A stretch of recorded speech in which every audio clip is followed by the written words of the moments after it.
Were you an athlete, school teacher, or maybe worked in a corporate world? Our careers, they tend to be the way that we identify ourselves. Now, what happens when that identity is taken from us? We found ours in real estate. Now, let us help you find yours on the Free Agent Real Estate Investing Podcast, starting now.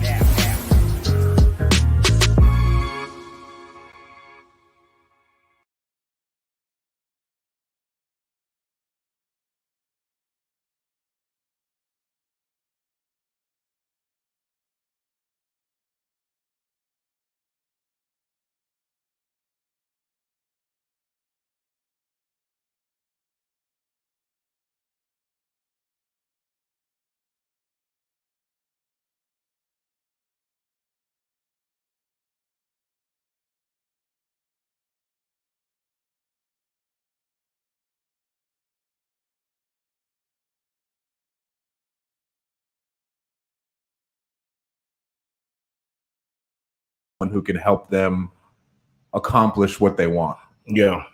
Oh man, says you can't hear us. What's going on? Anybody else can't hear us? Let me know. Can you hear me? Go ahead and drop a fire if you can hear us.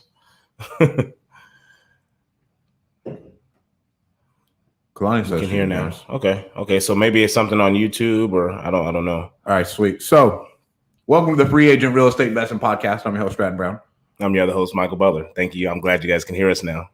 And today we are talking about how to find a mentor. Yes. Hell yeah. Whoever the Flames is. Fucks with it. Go ahead and give let us know your name. Give StreamYard permission so they can share your name with us. Yeah, so we can see who you are. But what I want to talk about. So we got that. You got anything special going on, bro? Any hiccups, life things you going through? Something you learned this week? Man, I'm constantly learning. I think I'm constantly learning. The biggest lessons came last week, like what we talked about on the last episode, and so just continuing to strive forward. And I think things are starting to go a little bit better in the sense of we're starting to catch a little more traction, marketing wise and stuff like that. So, man, I'm excited. I'm excited to get my team on board and my team moving in the right direction. Hell yeah. Okay. All right. So we'll start out with finding a mentor, bro. Well, and I made a post today about not negotiating with your inner bitch. I think that's a very valuable lesson. That is a constant battle. Yeah, I don't think you should. It never goes away. Well, let's identify who the inner bitch is, though. Wow. So, like, let's give an example. So, like, when your alarm clock goes off at, say, well, yours go off earlier than mine, but when my alarm clock say go off at 6:00, and you reach over to push snooze. And the one is just like, man, I should probably get up right now. Like that's the one who wants you to be productive, make sure that you're productive in society, all those things. But then there's that inner bitch that comes in and just be like, you did go to sleep kind of late. Your eyes do look a little heavy. And I know you could use 30 more minutes of sleep. Yep. That one, that's the inner bitch. Not the one that tells you that you can actually be productive if you get up with that alarm. It's the one that actually tells you to go back to sleep. Dude, and one thing I'm playing with lately is I'm trying to find the best time to fall asleep and the best time to wake up. So like I'm fucking varying with it to see what I want. Because I think you can fall into the trap of, all entrepreneurs wake up early, all entrepreneurs work 12 hours a day. Only thing that, 24 hours a day, right? The only thing that matters is fucking what got done during that day and like finding out when you're the most productive. And one thing I found, right, waking up like 4 a.m., going to bed at fucking 10, I would crash at like 2. Right? I'd crash hard at 2. I'd have to drink like 3 energy drinks and I'd go back into it. And now I'm like, okay, so if I go to bed that late, I just want to wake up later, right? To where I can just get my full sleep cycle. I don't care what time I woke up. Yeah. Right. I'm still going. I don't talk to anybody until 10:30 in the morning anyways. Right. And so if I can just move my schedule out and then I just work later into the day. Well, I'm just playing with that just to see. I don't want to do a bunch of shit I hate all the time. Right. Yeah. I got into this to do fun things, and everything that I hate, I delegate. Like I'll do it for a while, then I'll delegate, do it for a while, then delegate. But I'm trying to create a life that I want to live.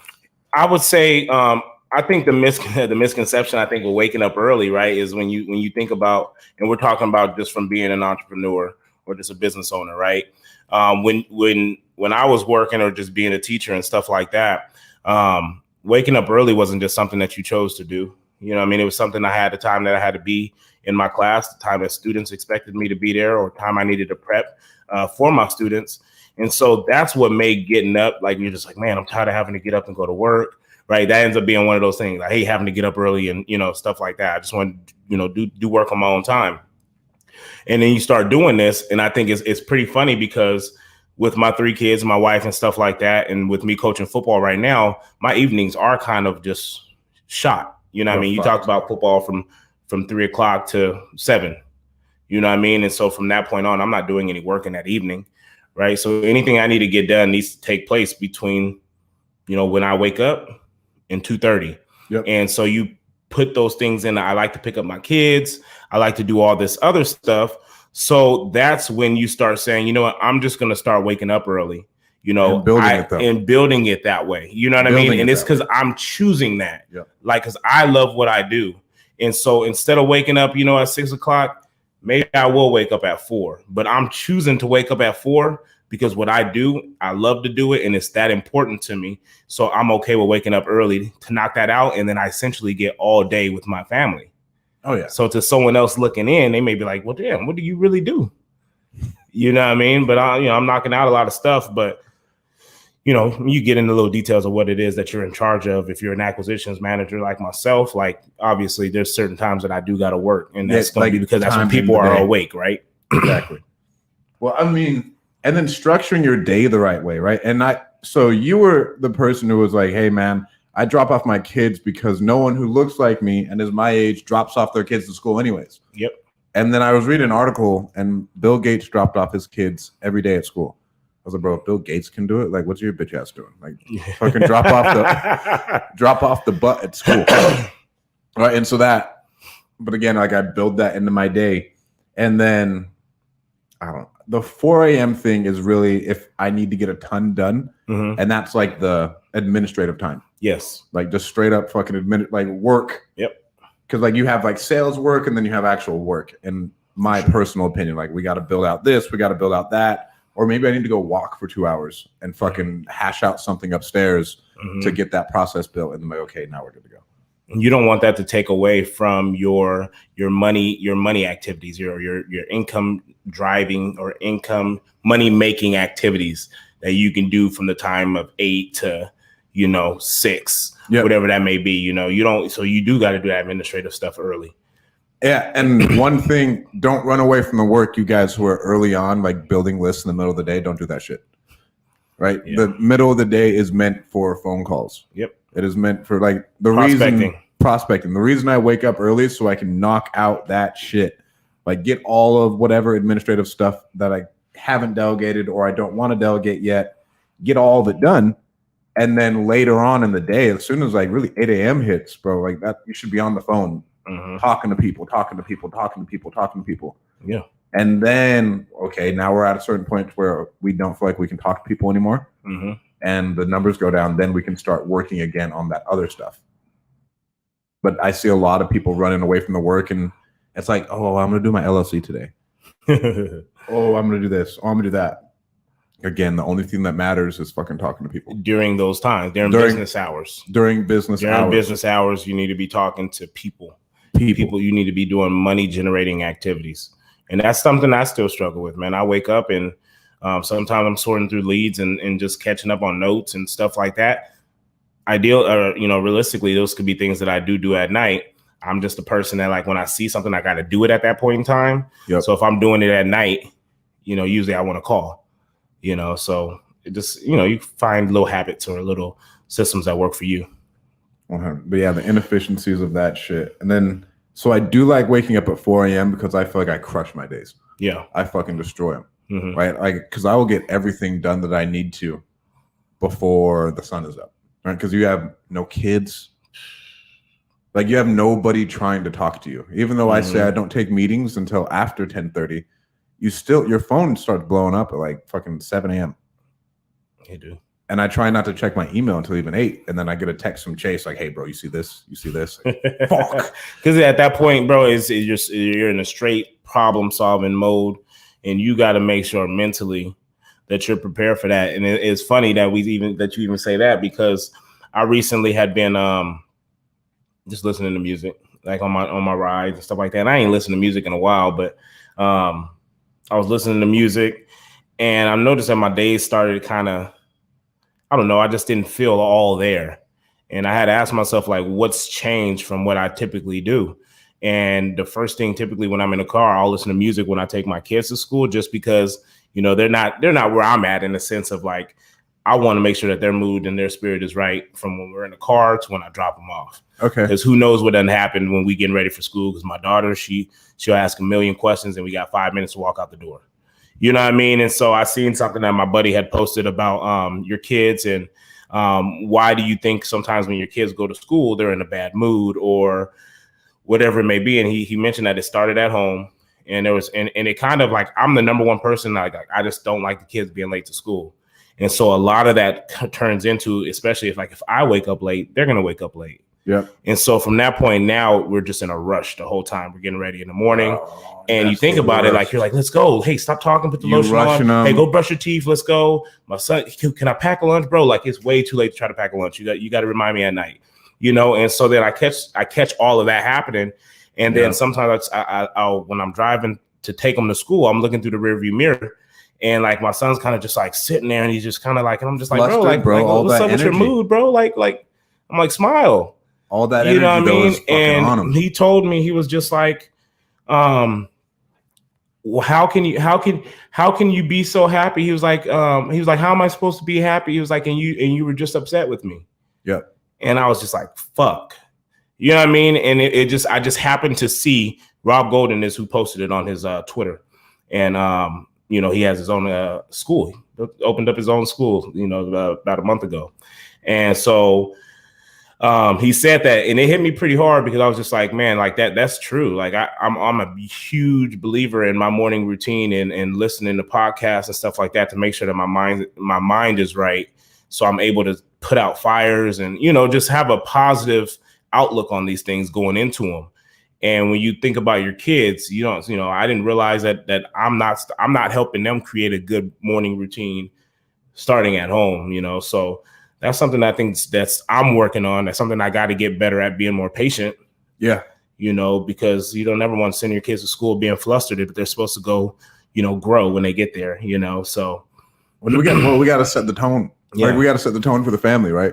Yeah. So like, if we're waking up and Kalani helps, like, sometimes I will not want to wake up and she plays fucking Spanish pop for me. It's like, hey, yeah, like playing in my ear, like it's time to go. Mm-hmm. It's time to go, right? But then if like that, and the energy thing is real, right? Like, they can feel your mood, they can feel all of it. Mm-hmm. And if we send them out into the world like that, and then like, again, like, it's feelings repetitively create a personality. Yes. Right. And so like, that's why you don't want to always be that way, because then you're going to make your kid always feel like that. They're going to be so anxious. They're going to be so crunched up. To where if we can bring that positive energy, and that again is us setting the tone in the morning, then we've already gotten all of our shit done. Like, we come to them like, hey, let's go. Like, everything's pleasant because we're already on top of our shit. Yeah. Right. And then we can set the tone for the whole day for them. Yeah. So the kids got to be at school at 8, right? So yesterday, I'm so used to not setting alarms, bro, because when I was waking up early, I knew I'd wake up before the alarm went off to get the kids to school. Mm-hmm.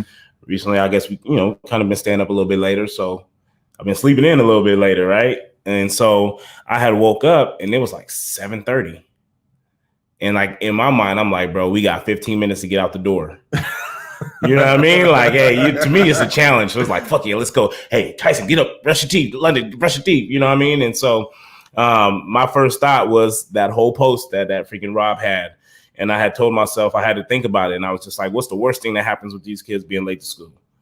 You know, they got to go to office. They got to get a tardy pass. But right. But that's something like you can like set the tone for that. Like, I don't give a fuck if you got a tardy pass. You're going to go ready. You know what I mean? And so from that moment when I had thought about that, I was like, man, I'm not even going to rush. When we get there, we get there. Because at the end of the day, like, yes, it's school. But you know what? Like, it's just school. Like, my kids' mindset, getting to school is more important to me than getting them there on time. We'll be late every fucking day if we, you know what I mean? But again, obviously you want to wake up earlier so we can get those things done in a timely fashion. But I'm not going to rush my kids because I woke up late. You know what I mean? Because they couldn't control that. No. You know what I mean? So I woke up late. Now I'm going to rush them. No. So yesterday I was just like, we'll get there when we get there. And that's what happened. Right. And it goes into that like extreme ownership mentality too at the same time. Right? Yeah. Like this is all my fault. Yep. I try and play different podcasts for my son, right? Just so I want him thinking about the shit that like my podcasts are talking about. And a lot of it's like self-development stuff. We'll play music sometimes, right?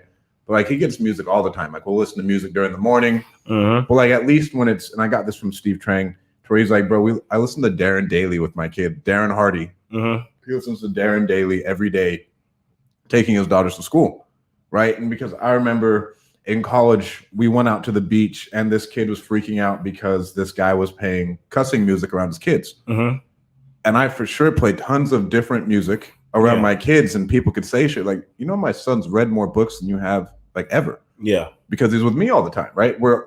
And he gets all sorts of different things. And if I can get him different points of view, and if I can get him to think like I do now as a fucking 12-year-old, you imagine?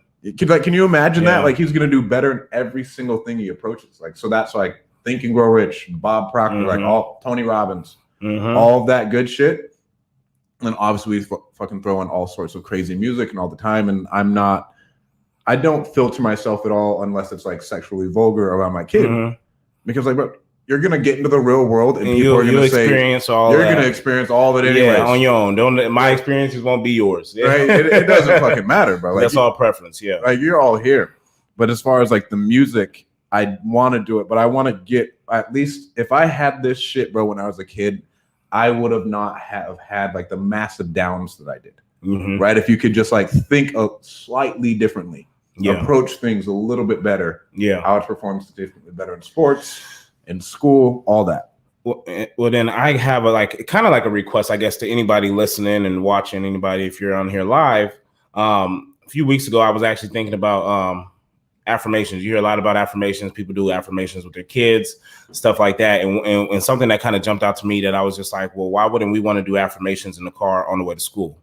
And whether that be, so then on Pandora, I'm like typing in affirmations or just anything. So I guess what I'm looking for, if you've done it before, any type of maybe audio or something that you feel would be appropriate, I guess, for kids, I guess, in the morning, right? We're driving to school.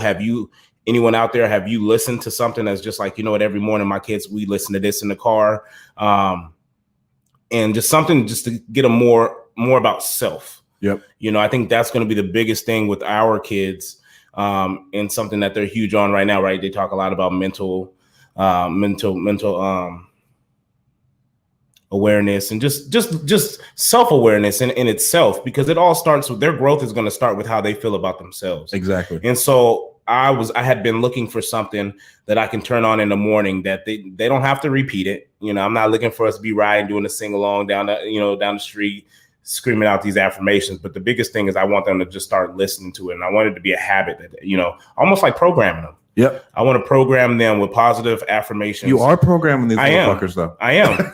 But you know what I mean? But to just some things that we just probably won't be good at, in a sense of we have flaws too, and so to know that they'll get a consistent dose of this positive affirmation every morning, whether I feel like I'm there to be able to do it or not, I can just push play and spew it into them. You know what I mean? So if you have something like that or something that you suggest, typically when you're in the car with your kids, I'd love to be able, I'd love for you guys to share with us, post it in our free agent REI Facebook group.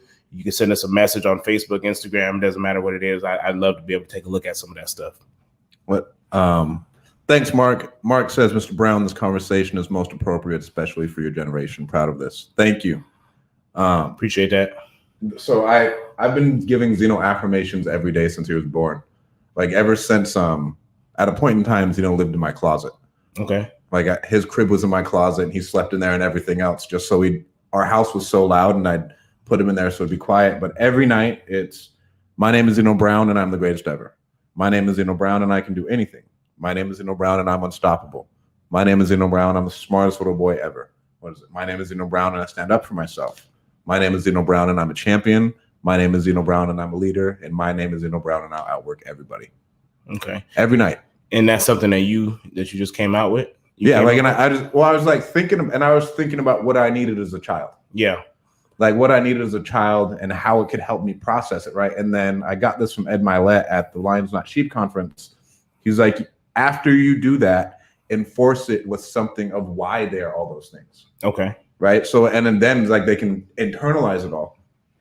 He was like, tell them they're that because they're so kind, because they have such a big heart, because they're so loving, because they're so energetic, right? Because of all of these just traits that they have. That's what makes you this. That's what makes you all of these things. Okay. Right. And that way it just doubles down on it. And it's not just words. And like, you can really throw down on it, man. That is something that I think has helped him out a lot. Great, man. Like I said, I'm constantly looking for something to be more positive, and just talk about feelings, bro. Like it's funny because we done had a lot of stuff kind of going on with I think just coaching and stuff like that. We're talking about feelings, but I will say that's something that this generation is kind of better at in a sense of expressing themselves, especially as men, as boys, getting better at being able to feel comfortable saying how you feel. Mark, here we go. My affirmation is, I am fearfully and wonderfully made to pursue the prosperous path before me, engaging all difficulties with ease. I like that one. It's intense. Engaging all difficulties with ease. Like, that's a powerful statement. I actually really enjoy that one. That's all right. Well, like Rafael Vargas, like you always see him like post light work. But if you keep telling yourself that shit, bro, it's light work. It's light work. Even if it's good. Yeah, 100%. It's all just fucking telling yourself these things over and over again, right? Like how I talked about earlier, to where your personality is just your feelings repetitively, right? That's all it is. And that comes from like Dr. Joe Disperza, to where, bro, if I just keep telling myself everything's easy, you approach it that way. Oh no, we're fine. Like the one thing I got, it's growing pains. And all the hiccups you're going to run through in business. Like, we've never done this before. It's okay. It's growing pains. Just don't do that shit again. It's light work. It's light work. It's light work. Growing pains. Like, we're fine. Yeah. Right. But then you feel so much better, right? You're so much more relaxed instead of freaking out about every single thing that's going on. Hey, bro, it's growing pains. You're fine. Keep on pushing. And then that way you can pass that on to everyone who you're with, whether it's in your company, whether it's in your family. It makes them feel better too, right? And then you can bring everyone up with you. Well, I tell a lot of my players, it's funny because I still, to this day, I still wear, they have these long sleeve, it's like a blended, the cotton polyester blend hoodies, long sleeve hoodies. And so I wear those to practice every day. I wear a long sleeve to practice every day. A lot of people do, right? And the kids are always like, well, shoot, bro, it's like 106 out here. And I'm like, yeah, shoot. I'm like, someone need to turn the heat on because it's kind of cold out here. And they're just like, coach, it's like it's 106. And I'm like, I get it. Like, I get that you can say that it's hot out here, or you can say that it's cold out here. Like, which one would you prefer? Because you tell yourself it's hot out here. Like, we all know it's fucking hot. Oh, yeah. I said, now tell yourself that it's fucking cold out here and someone need to bring me a hoodie and tell me what that does for you when you get ready to go out to practice. So that's just always been my mindset. Whenever we walk outside and the sun just slaps me in my face, I'm like, damn, somebody turn the heat up, dog. It's getting chilly out here. You know what I mean? And it just, again, engaging all difficulties with ease. It's light work. You got the sun out here, bro. It's just as if the air is on out here. And have you heard the story about the homeless man who wrote a letter saying, it's so cold in this train. It's so cold in this train. It's so cold in this train. Oh, I think I'm going to die. I'm freezing. I think I'm going to freeze to death. And then he dies, and it turns out it was only 65 degrees in there. Right. But he thought himself there. Yeah, he took himself there. Like, yeah. He was sitting there thinking, he was on his own, just writing his goodbye letter, to where he framed the whole thing. That's wild. To where it wasn't even that bad. And it may have not have been 65, but it wasn't bad enough to like take you out. Enough to take you out. You should have been able to survive it.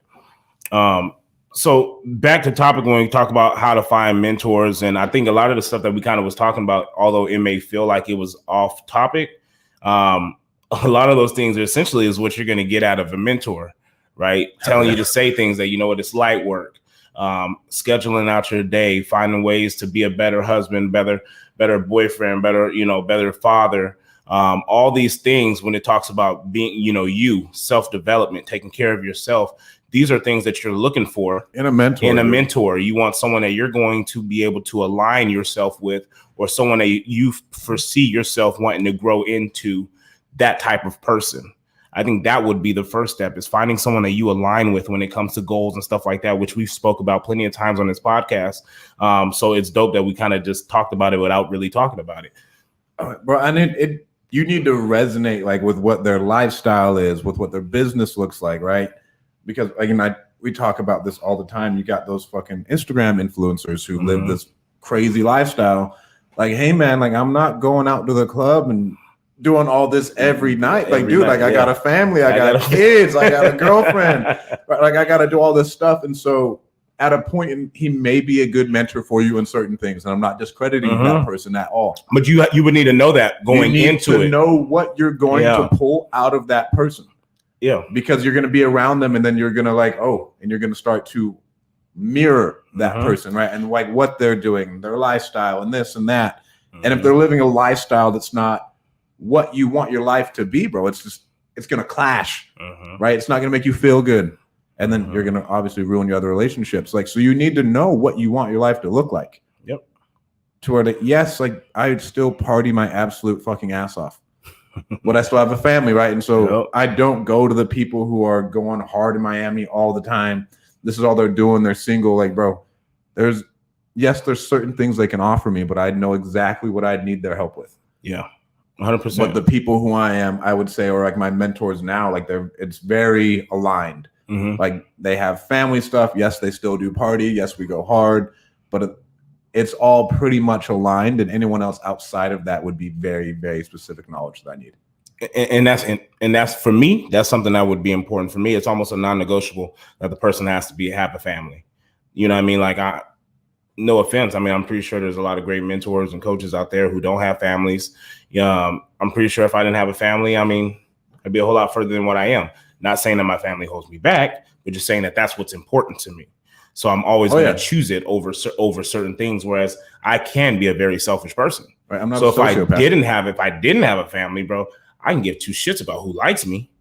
You know what I mean? So like at that point, like it would need to be someone who does understand when I make these decisions, this is what I got to think about first, or this is, you know what, you're doing it this way. I noticed that, you got your 3 kids, they're all young. I did it this way when my kids were young and almost got divorced. So do not do it this way.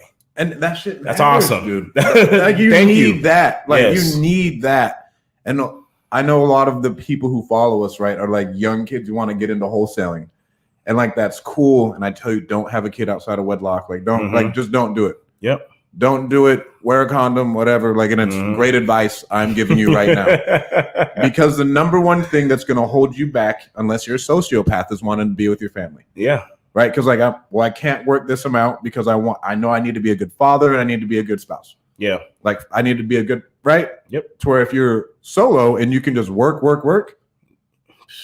bro, you people without kids, I don't know what the fuck you're doing with your time. Yeah. Fuck friends. Fuck friends, bro. I'm not even just trying to be an ass about it, but like, when we played football, bro, how much time did you get to spend with your friends? You with the boys all the time. No. You're with your teammates all the time. Those become your boys because you're with them all the goddamn time. Oh yeah. But outside of your teammates, you don't really hang out with a lot of people. No, because not a lot of people they're get an itinerary for the week on Sundays. You know what I mean? So they're not bound to these timelines, these time slots of when to lift, when we do got free time.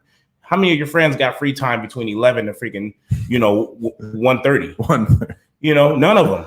You know what I mean? Most of them are probably still asleep or whatever it may be. So like you're going to find time to spend with your teammates, usually in your downtime, playing NCAA, Call of Duty, or something like that. So those really were my friends. So when you think about the grind that you're on in college, if you're playing a sport, essentially it's the same if you're a young buck getting into real estate. You have your people, you're going to have your group of people in real estate who do exactly what the fuck you do, who are up and who are at it at the same time you are, because you're on the same quote unquote itinerary. Yep. Right? Everyone else, bro, I'll holler at you when I get there. You know what I mean? Holler at me after my 4 years, 4.5, 5 years. Holler at me after that. Can you imagine if you actually had that type of focus for 4.5, 5 years? Right? Like what the type, bro. You're not missing out on shit. I promise you. You're not missing out on a damn that thing. time is going to help you weed people out of your life that you really don't need there. because I can promise you most of the people that I'm still friends with now that I'm done playing football is everyone who completely understood what my goals were at that time. Exactly. And if they didn't agree with it or they didn't understand it, then like, why the hell would I want you around me anyway? And they won't get the way you think. They won't get the way you spend. They won't get the way you act. They won't get any of it. Yep. Yesterday I talked about like I try to only hang out with people who make as much money as me, so I don't look like a fucking asshole with my spending habits. Yeah, it's a flex, right? But like I'm not trying to flex. I know you're not, but that's what it looks like when you hang out with people like that. Right, but when you hang out with people like that, like, okay, yes, I'm going to pay for everybody because I want to have a good time. And that's what it is. But like, I don't want to flex. Like, I just want to go out and do whatever I've worked for to do at this point in time. Yeah. And not have it be a flex, not have the hiccups, and not have like, oh, wow, that's a lot of money, blah, blah, blah. Bro, you guys, if you stop with the negative talk. If you stay focused for fucking 4 years, you're going to change the trajectory of everything. You're going to change the trajectory of your parents and your grandkids.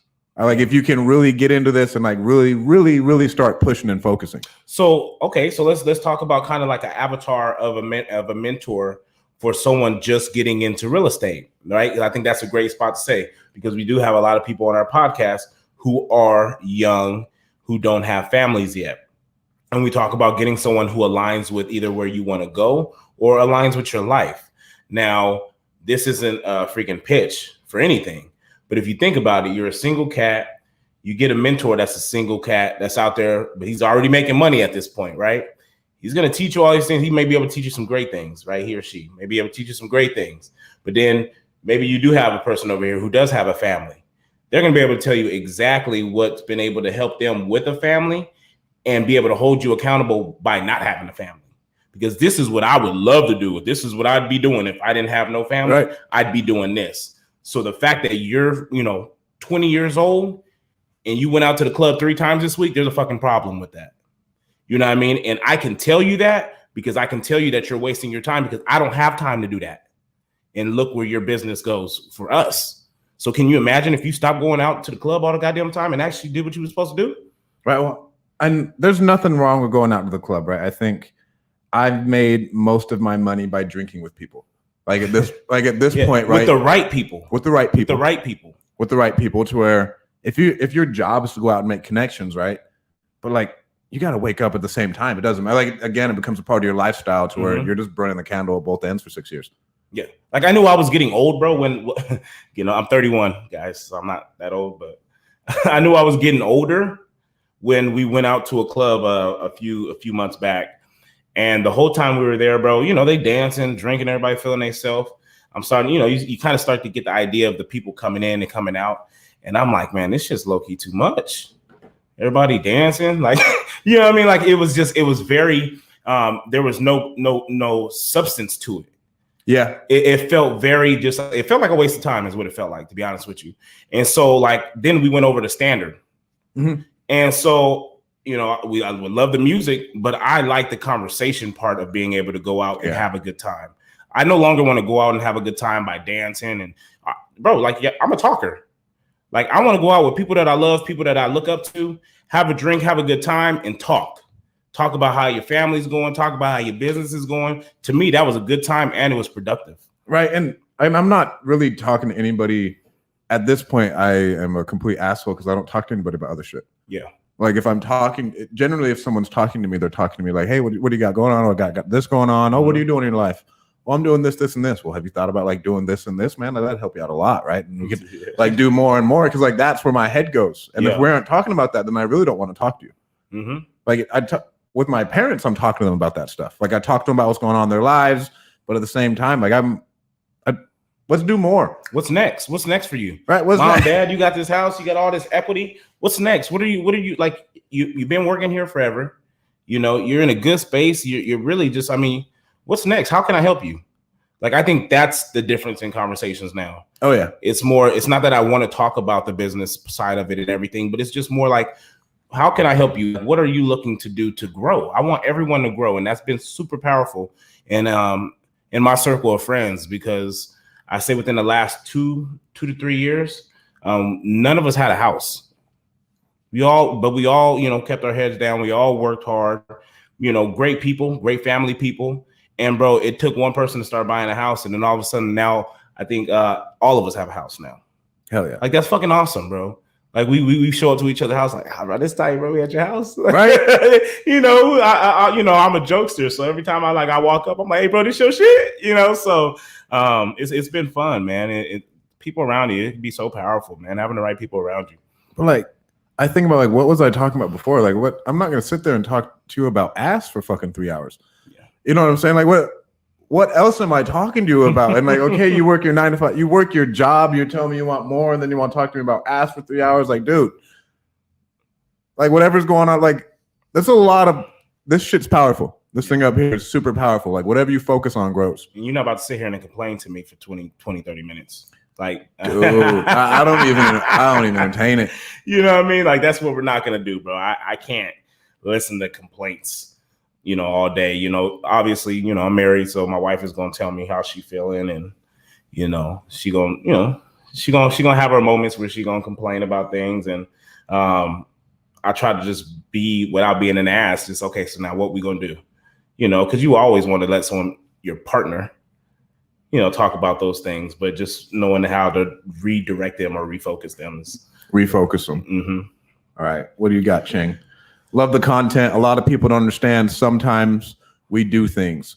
Plant the seed as a young kid and pick up the fruits as an adult. This totally helps me, so I agree with both. Thank you. Appreciate that, man. Great feedback on that. We focus on growth, so it's hard for others to understand where we come from. We talk about this all the time, bro. You're going to lose a lot of people. You're going to lose a lot, yeah. You're going to lose a lot of people. Yeah. And it's nothing personal.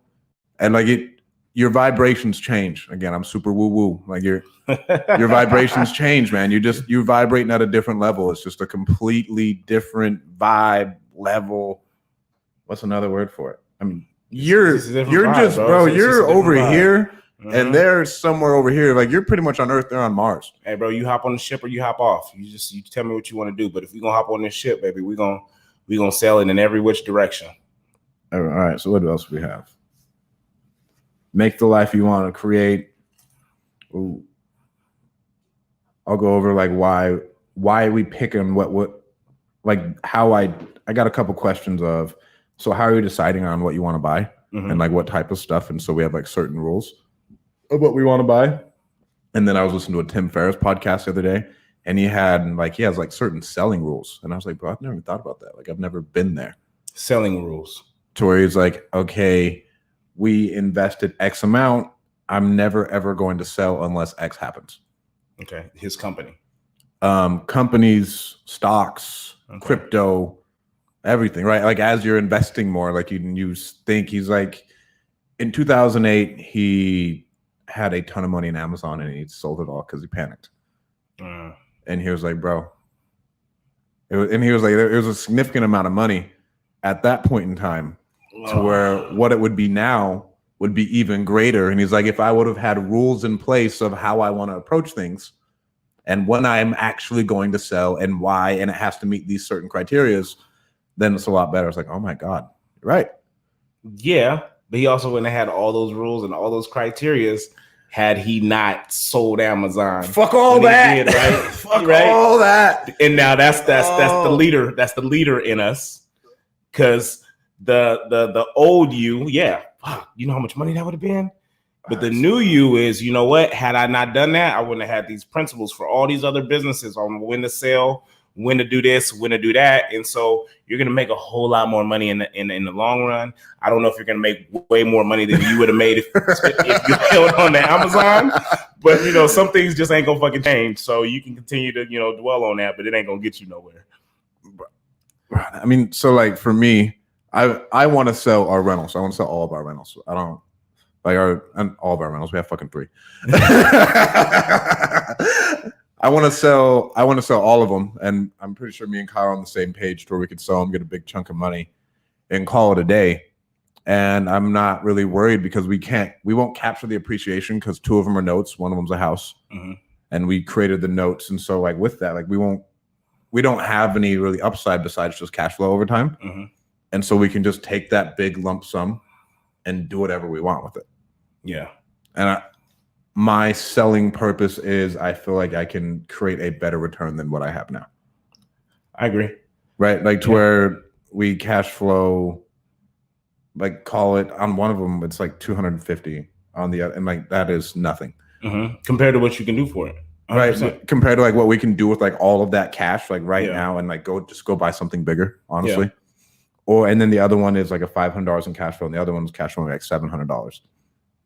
To where now I'm like, okay, I'm a little bit more experienced. This is the criteria I've set, and I've talked to like Zuber about it. It was like, bro, I just sold everything and I traded up to where that's what I want to do, and I'm okay with it. You read his book? I've read his book. Yeah.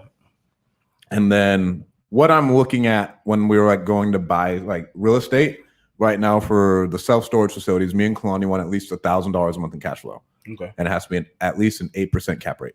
Okay. Right. And then it has to be value add. Like we have a certain criteria that we want. We only wanted to buy on the West Coast, but that has proven to be extremely difficult. It is. Again, on self-storage? On self-storage, right? So it's like Did I tag you on one yesterday? Yeah, it was too small. Thank you though. Okay. Right. So it's $7,000. Just based off the purchase price, I thought it was. But again, you would need to know what they were renting for. Right. So we don't want to buy anything smaller than 20,000 square feet. Okay. And this goes into, if I'm going to do a deal, I might as well do a bigger deal and get it all over with, because it's the same amount of effort, right? To do a big deal as it is. Honestly, the small deals take more effort. Every time they take more effort. To where, okay, now we only have to go raise for that, like 335, we could go get a hard money lender or whatever. Let's say we go and make like a 1.5 or a $2 million purchase. I go raise still $200,000 to $500,000 in private money. I only have to talk to a couple more people. Yeah. Right. And then I can accomplish something bigger. I hit the cash flow numbers that I want, and cool. And that is how I approach that. But for our sub 2 stuff, me and Kyle had our criteria set, and we turned down a deal from John Bustamante because we didn't look through it through the right lens, and John ended up selling it for like $70,000. Whatever. You learn. But like, so I'd tell you, when you are going to buy something with sub 2, if we're looking at it, we want to get a certain amount of cash flow and then a certain amount of return on the money that we raised, just so it's worth our time. Because with that, we were going to raise X amount of money. We're only going to get X amount of cash flow. And we were like, oh man, it doesn't make sense. But we only looked through it through a certain lens, to where if we would have wholetailed it, like bought it sub 2 and wholetailed it, man, it would have been a nice payday. See. Can you guys talk about what made you both turn to real estate instead of football? Man, what the fuck you mean? I'm still a free agent.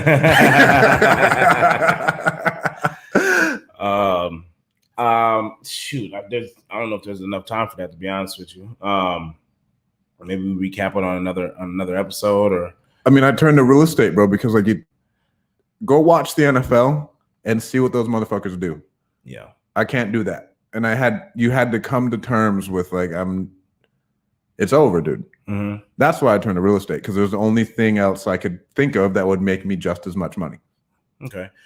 For me, honestly, real estate came out of left field to be, and that's just to be completely honest. I never really thought about real estate like that. I think at some point, maybe I considered getting a real estate license. But when I was teaching, I got my degree in criminology. So my ultimate goal was to go ahead and go into CHP.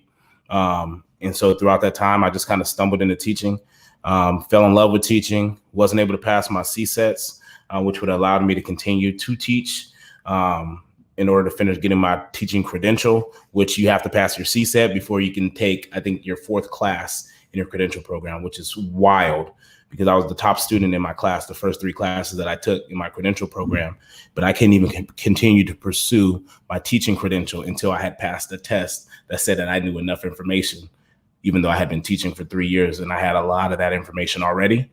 It was just, the test is what it is. And I think once I started to figure out, I think I got angry, in a sense, because it was a test that literally, you talk about knowledge, stuff that you need to know from like the 7th grade level or 8th grade level to, I was in special education. So it was 22 years of age. Like, it was so much. And you paid $100 a test, and it just wasn't realistic to me. Nothing that I had ever studied in that translated to my 3 years of teaching experience. None of that on that test. So then it's like, They never had the test before. And those are the teachers that we had, and you got the older teachers saying, man, if I would have had to take that test, there's no way in hell I would have been able to teach. And then you just start really thinking about like, why did I get into teaching?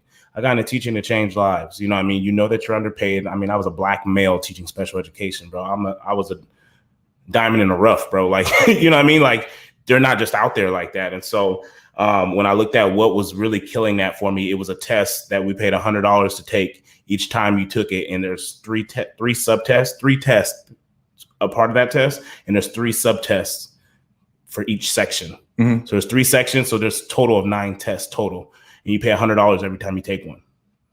And so I'm like, at that point, it became a money thing because it's a state test. Yep. It doesn't give you better quality teachers. It doesn't prove anything. And so once I felt like I was almost being hustled by the state in that it really wasn't about kids, to me, it was flawed for me. And I lost faith in our education system. We have great teachers. We have great, wonderful teachers, bro, honestly. And I just hate that our state does what they do with the public education system. And so once I got that, dude, it was really just, I was on YouTube and they talked about generational wealth for minorities. And they talked about how it's a vicious cycle for us and how we spend our whole lives accumulating debt. We die with debt and our kids never get a step forward. They same thing. We leave them with nothing and it's just a vicious cycle. And so they brought up real estate, started talking about it. I started looking into it. Everyone that I had seen who I perceived was successful, they either made their money in real estate or they parked their money in real estate. And so to me, it made sense for me to at least explore it. And man, I started doing it and I was able to do everything that I loved in teaching in real estate. Wholesaling, really, I was talking to a client about this. Wholesaling is really the easiest way to get into real estate. Yeah, 100%. Like the easiest way. I mean, in terms of barrier to entry. Yep. I mean, if you have a 9-to-5, you can go buy a 4-plex with a FHA loan pretty easily. Mm-hmm. Right. But wholesaling at least is pretty easy. And should we tie this back into mentors? We got a little bit. Yeah. If you guys want to find a mentor, man, number one, I'd say all of my friends are like my mentors in other ways. And I think you can learn a lot from most people. Like most people have so many different situations, but you got to bring value. You got to bring value in some way, dude. And like, I don't do the work for me for free thing. You're going to invest a lot of time. The people never show up. Like you just got to like go out and like, hey, what do you need done? And then just do it and do it and do it and do it and do it. And then when the person sees you actually stick to it, bro, because I can't tell you how many people they're like, oh, let me work for you for free. Nothing ever comes from it, bro. Yeah. And then when they are done working for you for free, they're just going to take everything you do, go start their own business, and then you still have a gap in your business that needs to be filled. How else would you say go find how you can get a mentor? Kind of like, I mean, you reach out to someone that you respect their opinion.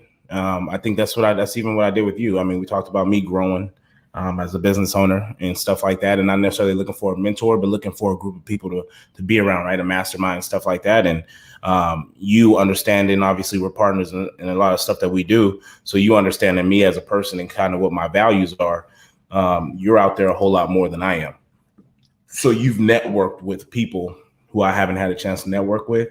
And so it's easier for you to be able to be like, hey, I was with these folks over here. I know they have a mentorship. I think it fits great for what you do. And what that allows me to do is then to go do my own research and see if, it works out. So for me, it would be reaching out to people whose opinions you trust and seeing what they think. And obviously you always want to verify for yourself.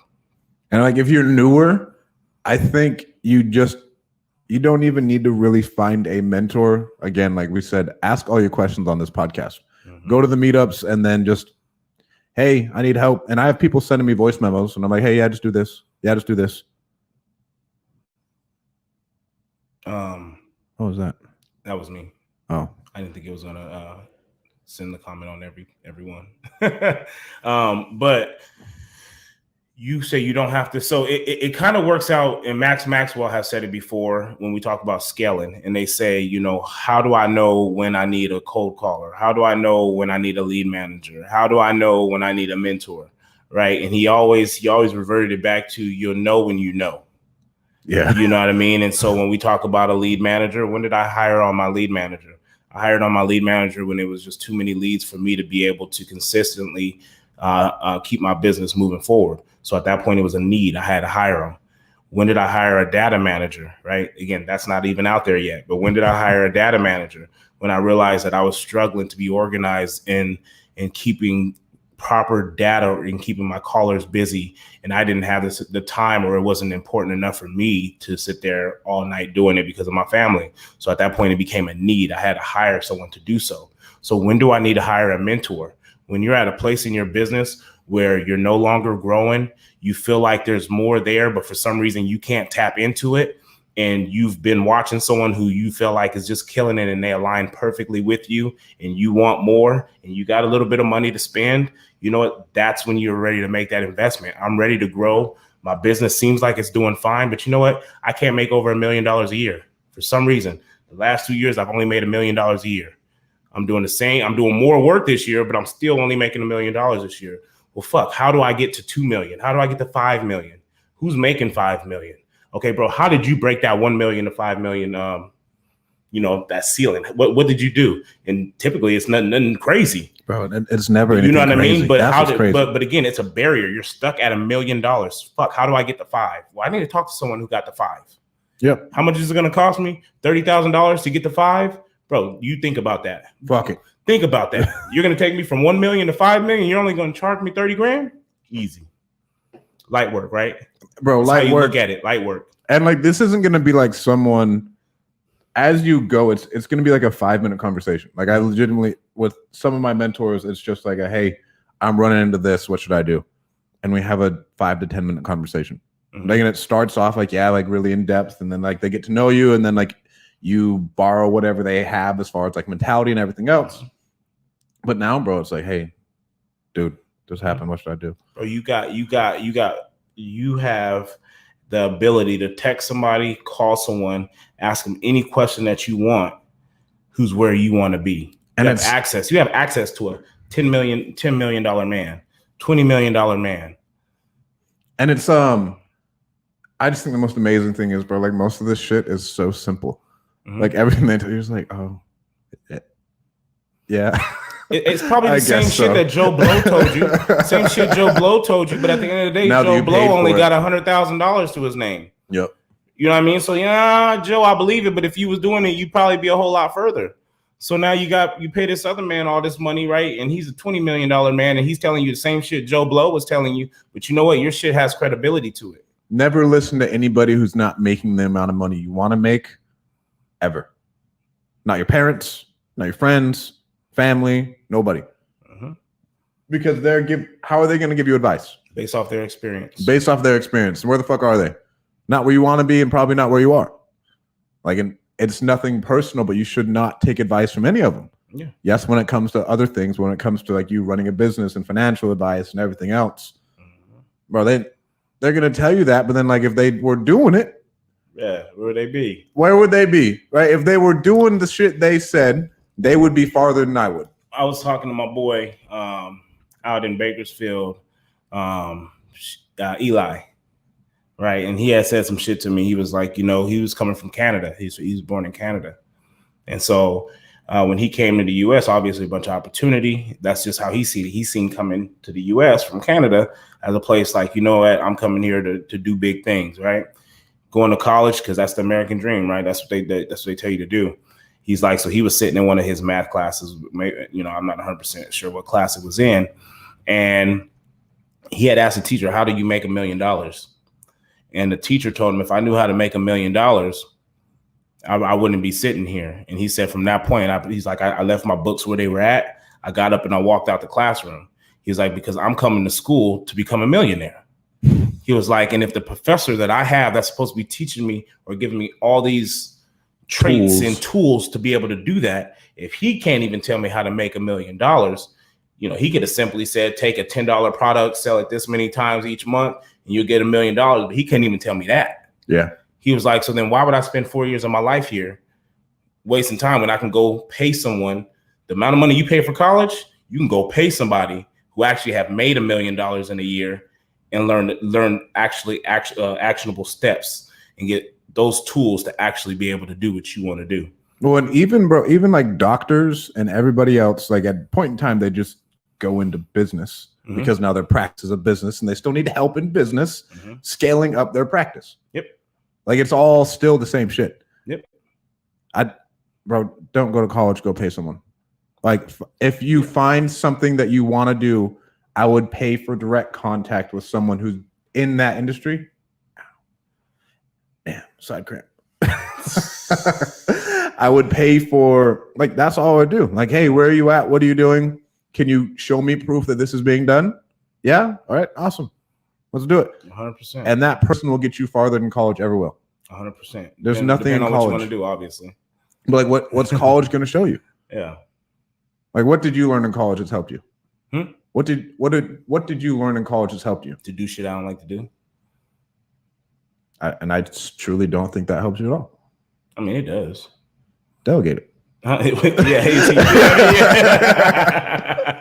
You know what I mean? Like, it taught you that stuff. You know what I mean? But like, yeah, you know, not much, to be honest with you. And I'm never sitting here to bash college, bro. Like, I get it. It's a purpose for everyone.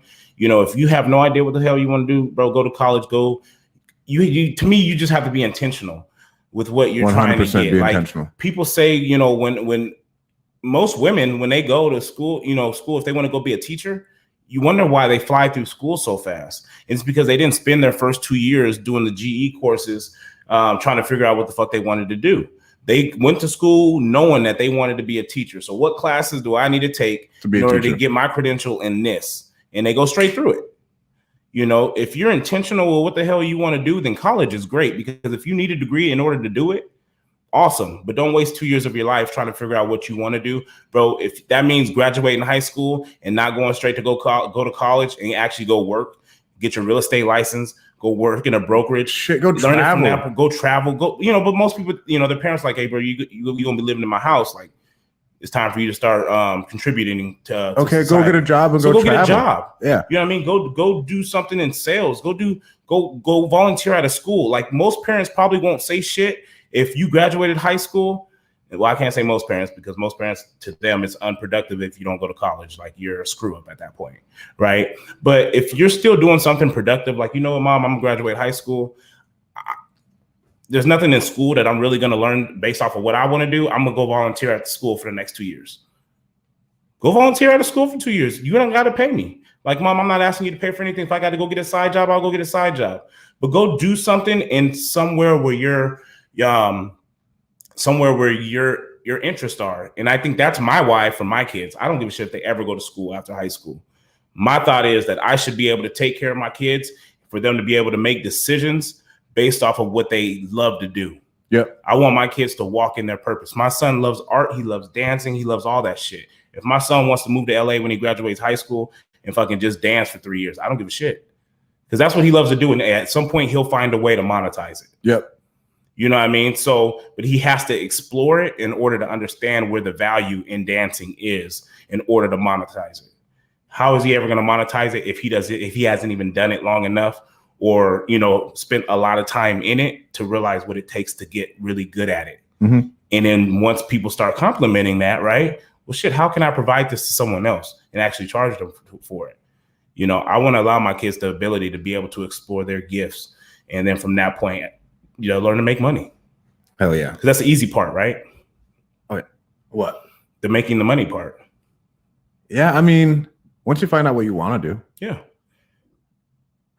I still don't even, like, I guess I like doing what I do, but like, I love doing a ton of other stuff, and this is just feeds what I want to do. Yeah. So that's my thought. You know, once you find something that you're passionate about, you'll find a way to make money from it, or people will offer to pay you for it, because when you love what you do, people feed off of that. People love it. You know what I mean? Like, my job isn't to sell no one on anything.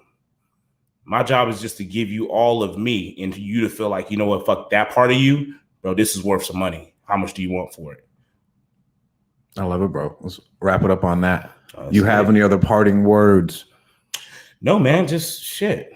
Find your gift, man. Walk in it. Find your gift, provide value to others, be a great person.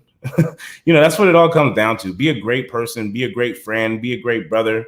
it doesn't always have to be reciprocated to you. I always tell people, it doesn't matter how people treat you, it's how you treat people. Because that's one thing that I refuse to, that's something that can't be dictated. That's something I won't alter on, right? Yep. It doesn't matter how you treat me. I will always treat people the way that they're supposed to be treated. And at some point, maybe someday they'll be like, damn, you were an ass to me. Or I was an ass to you for all these years and you have been nothing but great to me. They'll realize it eventually. They'll realize it eventually. Or they'll phase out, dude. Yep. Either or. It doesn't change how I treat people. Yep. So I would say just be a great person, man. Treat people the way that they're supposed to be treated and just be kind, man. My words are always the same. Just don't give up. Mm-hmm. Just don't give up. You got this. Just don't give up. You have any talk about mainline comps real quick. Mainline comps, right? Hey, yeah. If you guys obviously some of you guys are in real estate, if you're looking to comp your deals, pull data, skip trace, all that good stuff, drive for dollars, send some postcards, right? There's a bunch of different places that you can do it on. Mine that I tend to use is Mainline Comps. That is Propstream. You get a 7-day free trial. You would just go to mainlinecomps.com. Again, that's what will activate your 7-day free trial. And if you love it, man, let me know. But yeah, that'd really be it. I still use it in my business. So hell yeah, guys. Thank you guys so much for tuning in. You guys all have a great day. Have a great week. Go out and kill it. We'll see you next week, baby.